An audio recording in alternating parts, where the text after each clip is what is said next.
sabi niya, Marcos daw tatakbo. Sabi ko, Marcos daw tatakbo. Sabi ko na, alam mo, wala nang boboto for a Marcos. Ever. Sa history ng Pilipinas, maging na ako, fortune teller na ako ngayon, nakikita ko na ang future. Sabi ko sa kanya, walang boboto sa mga Marcos na for president. Kasi unang-una, sino ba ang kakampi niya? Ang mga dilawan. Ang mga dilawan, pagdating sa election, pagdating sa selection, pipiliin nila dilaw. Hindi yan pipili ng Marcos. Sabi ko, sino pang kasama niya ngayon, kaalyado niya ngayon, Makabayan. Sabi ko, kung ang Makabayan pipili, para nila lang give up yung kanilang money-making filosofiya na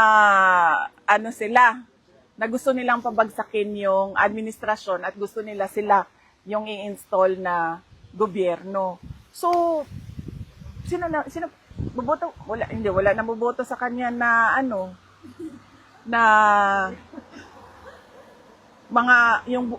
ako bumoto ako sa kanya noong 2022.